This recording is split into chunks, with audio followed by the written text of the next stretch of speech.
बहीण योजना, लाडक्या बहीण योजनेसंदर्भात दोन बातम्या हा न्यूजपेपर असेल किंवा सोशल मीडियावरती बऱ्याच ठिकाणी व्हायरल होताना तुम्हाला दिसून येत आहेत. त्यातील पहिली बातमी आहे ती म्हणजे लाडक्या बहिणींना रक्षाबंधनचं गिफ्ट म्हणून लाडक्या बहिणींच्या खात्यामध्ये 3000 रुपये जमा होणार. तर दुसरी बातमी आहे ती म्हणजे ई-केवायसी पोर्टल हे चालू झालेलं आहे आणि प्रत्येक लाडक्या बहिणींना ई-केवायसी करून घ्यायची आहे. आता या दोन बातम्या व्हायरल तर होत आहेत, परंतु यातील सातत्य नेमकं काय आहे, या बातम्या खऱ्या आहेत का, या संदर्भातील सर्व पडताळणी आपण आजच्या व्हिडिओमधून पाहणार आहोत किंवा सविस्तर माहिती आजच्या व्हिडिओमधून पाहणार आहोत. प्रत्येक लाडक्या बहिणींसाठी आजचा व्हिडिओ अतिशय महत्त्वाचा असणार आहे, त्यामुळे व्हिडिओ शेवटपर्यंत बघायचा आहे. आणि जर चॅनलवर पहिल्यांदा आला असेल तर अशाच महत्त्वाच्या आणि गव्हर्नमेंटच्या येणाऱ्या अपडेट्ससाठी चॅनल सबस्क्राइब करून शेजारी बेल आयकॉन सुद्धा ऑन करून ठेवा, म्हणजे येणारा प्रत्येक अपडेट तुमच्यापर्यंत रेग्युलर पोहोचत राहील.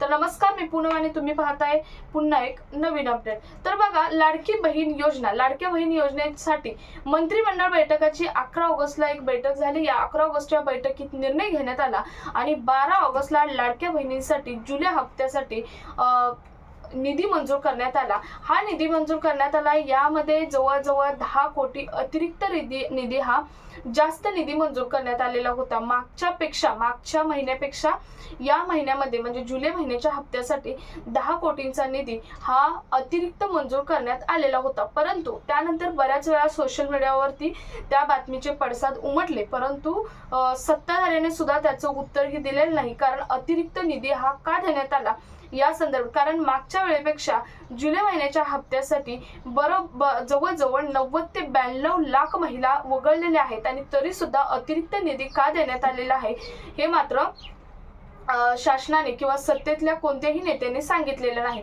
आणि त्यामुळेच या न्यूज भरपूर सगळीकडे पसरत आहेत की लाडक्या बहिणींना 3000 रुपये मिळणार, म्हणून रक्षाबंधनचे 3000 रुपये गिफ्ट म्हणून मिळणार. महत्वाचं म्हणजे जुलै महिन्याचा हप्ता हा खरं तर 15 ऑगस्टच्या आसपासच जमा करायला पाहिजे होता, परंतु 15 ऑगस्टला जमा झालेला नाही किंवा त्यानंतर सुद्धा जवळजवळ 20 ते 21 ऑगस्ट तारीख आली तरी सुद्धा हा हप्ता जमा झालेला नाही. आता 5 ते 6 दिवस फक्त रक्षाबंधन राहिलेलं आहे, त्यामुळे दाट शक्यता आहे की रक्षाबंधनचं गिफ्ट म्हणून लाडक्या बहिणींच्या खात्यामध्ये 3000 रुपये जमा होऊ शकतात. परंतु यासाठी अगोदर GR प्रसिद्ध करणं गरजेचं असतं आणि तो GR अद्याप आलेला नाही. त्यामुळे आपण 100% ही बातमी खरी आहे असं म्हणत नाही, तर 90% किंवा 95% ही बातमी खरं आहे.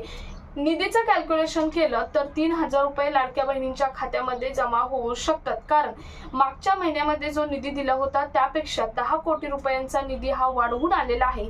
आणि 10 कोटी रुपयांचा निधी वाढवून आल्यामुळे आणि त्यातीलही जर 90 लाख महिला वगळल्या गेलेल्या आहेत, तर आता फक्त 1,61,00,000 महिला या पात्र आहेत आणि त्यातील मागच्या वेळी जास्त होत्या, त्यातील 90 ते 91 लाख महिला वगळलेल्या आहेत आणि तरीही अतिरिक्त निधी ऍड करून GR प्रसिद्ध करण्यात आलेला आहे.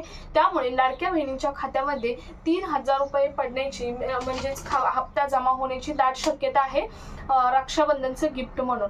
त्यानंतर परंतु आपण पूर्ण श्युअरिटी देत नाही, बऱ्याच न्यूज व्हायरल झालेल्या आहेत. या न्यूजनुसार आपण श्युअरिटी देत नाही, तर आपण निधीच्या कॅल्क्युलेशन नुसार श्युअरिटी देतो की हा हप्ता मिळू शकतो 3000 रुपयांचा. आणि बऱ्याच लाडक्या बहिणींचं सुद्धा म्हणणं आहे की 3000 रुपयाचा हप्ता हा लाडक्या बहिणींच्या खात्यामध्ये जमा व्हावा. त्यानंतर दुसरा प्रश्न आहे लाडक्या बहिणींचा, तो म्हणजे ई-केवायसीचं पोर्टल सुरू झालेलं आहे अशा बऱ्याच न्यूज पसरत आहेत. परंतु पहिलाच मुद्दा म्हणजे ई-केवायसीचं पोर्टल हे अजिबात सुरू झालेलं नाही. परंतु ई-केवायसीचं पोर्टल सुरू केव्हा होणार किंवा शासनाने याबद्दल काय माहिती दिली आहे ते पाहणं सुद्धा गरजेचं आहे. बघा, ई-केवायसीचं पोर्टल संदर्भात मागच्या महिन्यापासून सत्ताधारी पक्षातील अनेक नेत्यांना किंवा महिला व बाल विकास मंत्री अदिती तटकरे असतील किंवा देवेंद्र फडणवीस असतील यांना प्रश्न विचारले जात आहेत. आता मागच्या महिन्यामध्ये माननीय देवेंद्र फडणवीस यांना जेव्हा न्यूज रिपोर्टवाल्याने प्रश्न विचारला तेव्हा त्यांनी सांगितलं की लवकरच आम्ही जी ई-केवायसीचं पोर्टल आहे ते ई-केवायसीचं पोर्टल चालू करू.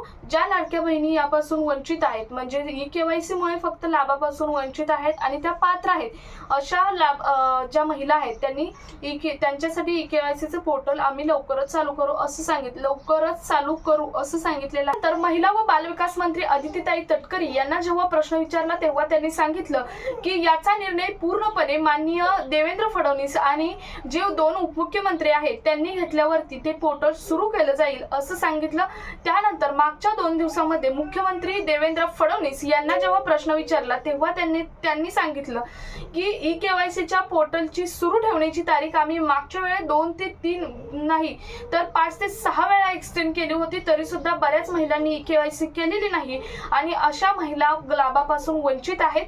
त्यामुळे आम्ही लवकरच पुन्हा ई-केवायसी सुरू करू असं सांगितलेलं आहे. परंतु ई-केवायसीचं पोर्टल अद्यापही चालू झालेलं नाही. तर अतिशय महत्त्वाचे महिलांचे हे 2 प्रश्न होते. बऱ्याच न्यूज व्हायरल झालेल्या होत्या, त्यामुळे महिलांच्या प्रश्नांचं उत्तर आजच्या व्हिडिओमधून मला वाटतं समजलं असेल. हा व्हिडिओ जास्तीत जास्त महिलांपर्यंत शेअर करा. भेटूयात पुढच्या एका नवीन अपडेट सोबत. तोपर्यंत धन्यवाद.